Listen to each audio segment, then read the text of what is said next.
Alright, good day, hi, and welcome. Alright, I just cost myself a gasket. Yep, so I definitely, maybe it was already ripped, I don't know. But definitely got a leak there. You can see where how clogged that was. So, how did the throttle body cleaner do? Not too bad, better than I expected. So it's a little bit cleaner in there, as you can see. You know, like the worst is right around that little, right where the butterfly cleans up. And you can't move this butterfly because it's calibrated. And if you move it by hand, you could probably move it on the throttle, no problem. But it's calibrated to the sensor. So if you move it by hand, you might set off the calibrations. So you got to kind of clean it without moving the butterfly. The second thing is if you move that butterfly and you jam your fingers on it, that spring there's probably enough there to lose a finger in there if you were to let it snap shut on you. But there's the backside. Look at that. Yeah, so I cleaned out that port a bit better anyway. So is this throttle body done? I don't know if it's done, but it's probably seen better days. So is what it is.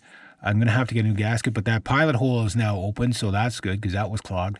So all that stuff's off there. So it doesn't do too bad of a job. If you were to do this, buy a new vehicle and do this to the throttle body, say, every 2 or 4 years, you probably would never get it skunked up in that. That's probably the first time that's ever happened. You can see there's still some stuff on the edges there where my thumb is. I just can't quite get that stuff. But all that stuff makes it sticky. And then, of course, down there in the manifold, watch you don't drop the GoPro in the manifold. Down there in the manifold, I'm going to clean that a different way. I'm going to use seafoam type stuff once the truck is running. But however, it looks like I got to place the gasket. So that will leak for sure. You can't run it without it. So you every time you step on the throttle, you're going to hear psst, psst, that type of thing. So that's one thing done anyway. So it begins. Now, my goal today, I don't know if I'll get it done today, but my goal today, oh man, that's going to be a real pain to get to, but is to lift the fuel rail enough to get it out of the way. There's so much stuff you have to move just to get to it. So I really don't know if this truck's going to go on the road this year, but I don't really care if it does or not. It would be nice to, but this is also one of those kind of Pandora's boxes when with vehicles like this is when you start working on stuff. As you can see, it's like you get it apart, but then, you know, like it's all rusted and everything like that. So then you got to buy all new bolts and, you know, stuff like that. So you want to work on things that only if you have to, right? Because if not, you're going to it just turns into a nightmare of going after this, going after that. So it's either tear it all down in one shot and rebuild it, or get it running, drive it around a little bit, enjoy it a bit until you get the money, and then do a full refit on it or rebuild on it. There's a couple of ways to do this. So which way am I going to go? I don't know, but I'm starting with cleaning the throttle body and I guess replacing the throttle body gasket. When it fell off, it was broken. So did I break it taking it off, or was it already broken? But this would also be a reason for it to idle weird too, because the air would be getting past that, and so when you'd step on it, you'd get it would mess up your throttle body sensor and everything. So that could be just one of many symptoms that this poor truck is suffering. Again, that's probably the first time that throttle body's ever come off that truck. So I bet you right now, if I were to try to, you know, if I had the gasket, put it back together and try to start it, I bet you it would be like boom, ready to go. Just, it would run 10 times smoother just because of that. So the next is the throttle body sensors, or mass airflow sensors, which I'm not going to do today, but what I am going to do, again, just do a little bits at a time, is I need to get to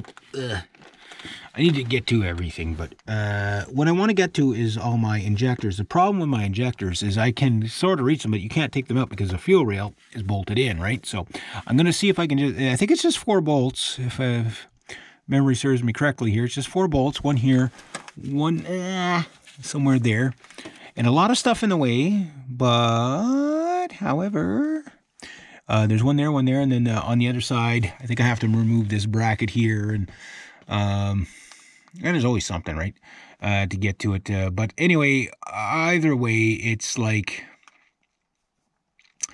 it doesn't matter. I have to get to it. But if I can at least, you know, get these bolts soaked, I'm going to give them a quick test to see if they, unless they're seized in, just to see if they will. If they crack, great. If they don't, well, I'll let the penetrating oil sit on it for a couple of days, overnight, that type of thing. Maybe I'll try it tomorrow, and then I have to work Wednesday and Thursday for sure. So if it's nice out again tomorrow, maybe tomorrow I get a little bit more work done on the truck. But I can't spend all my time just on this truck. I have to do I got to work on the other trucks and the motorbike and everything, my garden, everything. So I got a busy day. But anyway, I'm just happy to get that part done anyway. Not happy to, whether I broke it or it was already broken, but it looks pretty. But the good news is there's no signs of real leakage other than right here where it's broken. So that's good. That tells me my throttle body isn't completely done. But you can see it right there where it was. So that's probably one of the problems that was with it, was that. Now, your gasket, don't throw them out. Why? Because when you go to the store, you want to make sure that, when you're ordering your gasket, you can show the guy, this is what we're looking for. So when the guy says, yeah, I ordered you up for the proper year and make and model, and, all that stuff, when they ask you for the serial number of your vehicle, it's like, what the fuck does the serial number have to do? I know the serial number tells them exactly make and model and stuff like that. So I know why they ask for that. There's a practical reason why parts dealerships ask you for your serial number for your vehicle. And it's not nefarious. It actually helps them to make sure you get a more accurate part. But just so you know you're getting the accurate part, bring the old one with you. Don't lose it. You don't toss this one out until you got the new one on there. And if you can't buy a new one, you have to make a new one. And that means gasket material. So that means I'm going to have to, on the back of the throttle body here, get this out of the way again. My throttle cable came off. I got to clean all that too. So yeah, clean your manifold. Got to clean both surfaces. So looks like I'm not done my cleaning. I'm not done my cleaning yet. I got to go get some cleaning picks. Yeah, throttle body's probably about $200-300. But again, if you can use the old one, use the old one. Like again, most stuff, it just needs maintenance. Like if I could get that thing completely taken off, which I can get this off, but it's, again, these old plastic parts, this you just pull off and it just pulls off. But the problem is it's been on there so long you might break it in the process, and then that's another thing you have to replace. So that's why I'm doing everything in place. This sensor here, you squish this here and you pull it out, no problem. But when plastic's that from 1998, it's very brittle. When you squeeze on it, you break it, and then now you got to replace another sensor. A full restoration would include a wire harness, all new wire harness, but we're talking like, this is what I'm talking about, like a 5-year project. It's to do everything.